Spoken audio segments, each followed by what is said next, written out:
Avant de venir au centre d'accueil, ma vie était complètement détruite. J'avais beaucoup de problèmes de santé, beaucoup de problèmes en fait spirituels, parce que j'étais mariée et avant d'arriver, donc j'étais divorcée. Et après ce divorce, ma vie a basculé dans... J'étais complètement perdue. J'avais des problèmes de santé très graves. C'est sûrement spirituel parce que après le divorce, donc on n'est pas bien. J'ai fait beaucoup de choses qui n'étaient pas bien. Tu dis des choses pas bien. Par exemple, si j'ai une mauvaise note, c'est pas bien. Non, c'est pas ça. On va dire, après ce divorce, j'étais vraiment dans la prostitution parce que le fait que mon mari, lui, il voulait que je retourne avec lui, donc je ne voulais pas. Et j'ai commencé donc à sortir avec plusieurs hommes pour qu'ils puissent me laisser tranquille. Et Juste pour qu'il vous laisse tranquille, même si vous ne voulez pas accepter cet homme, vous l'acceptez juste pour que vous ayez quelqu'un et que lui, pour qu'il puisse voir. C'est ça. Exactement, parce que quand j'étais avec lui, pas seulement il me traitait mal, il me battait. Une fois, il a même voulu me tuer parce qu'il a pris un oreiller pour m'étouffer avec pendant la nuit. Il m'a traité une fois même, le jour où j'ai quitté le lit conjugal, il m'a dit que j'étais tellement une femme pas bien qu'aucun homme allait me donner 200 francs à l'époque pour passer une nuit ou une heure avec moi. Ça, ce sont les insultes. Et ça a duré combien de temps? Oh, ça a duré longtemps. Hein. Ça a duré longtemps.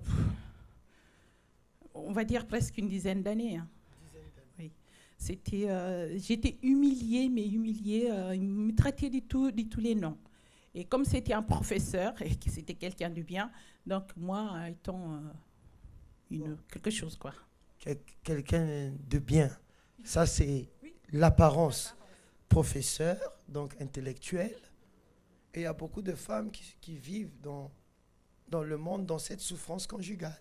J'avais des envies de suicide après le divorce. Donc, je suis partie de la maison. J'ai eu un appartement par la mairie.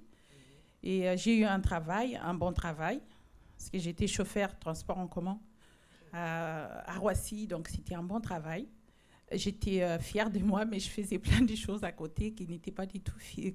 à un moment donné, j'ai constaté que je n'étais pas bien. Donc, je commençais à avoir des envies de suicide. Quand je partais au travail, je prenais ma voiture, je fermais les yeux, je voulais rentrer dans quelque chose pour finir avec ma vie.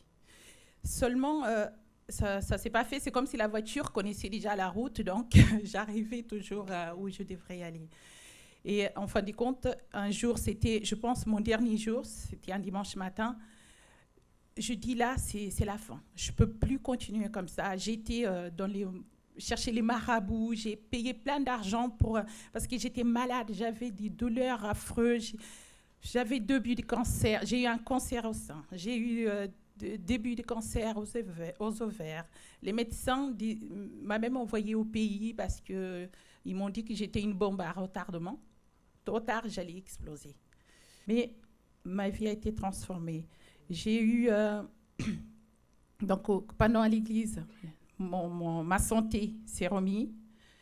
J'ai eu un appartement. Au bout d'un mois, j'ai redemandé un appartement à la mairie où je vivais. J'ai laissé comme ça, je suis partie. J'ai appelé le gardien, il m'a dit non, vous êtes parti sur un coup de tête, on ne peut pas. Je suis allée voir à la mairie. J'ai fait une demande. Au bout d'un mois, on m'a appelé. On m'a donné encore un F4. À partir de là, tout est arrivé en fait. Pas facilement, parce que ce n'est pas avec claquement de doigts, mais avec surtout les sacrifices des campagnes d'Israël. Ça, je ne pouvais pas, parce que quand j'ai vu la transformation, j'ai fait les campagnes d'Israël pour remercier Dieu. Ça, c'est la campagne d'Israël qui a vraiment tout changé. J'ai tout récupéré, même ce que... L'appartement qu'on a acheté avec mon mari, je l'ai récupéré. J'ai récupéré l'appartement je l'ai laissé parce qu'il m'a mis dehors, donc je suis partie, j'ai laissé. J'ai récupéré.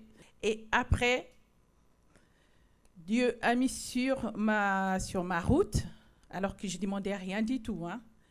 Un homme qui lui-même, il a choisi, parce que les pasteurs disaient, si vous voulez un homme ou une femme, vous avez le droit, comme vous avez dit tout à l'heure, de demander à Dieu, je vais comme ça, comme ça, comme ça, comme ça. J'ai demandé à Dieu cette fois-ci, dans mes prières, pas à la campagne d'Israël, je veux un homme comme ça, comme ça, comme ça, comme ça.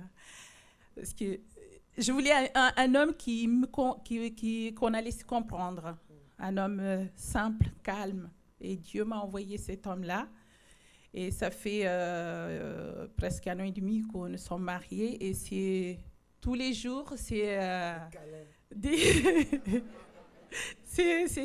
nuits de noces ou des jours de noces, c'est comme vous voulez. Voilà, c'est vraiment, pour moi, hein, c'est le plus beau homme du monde et c'est le plus parfait homme sur terre, parce que le parfait, c'est Dieu. Et on est heureux, je suis heureuse, et il est à l'église. C'est vraiment c'est le bonheur total. Que Dieu vous bénisse.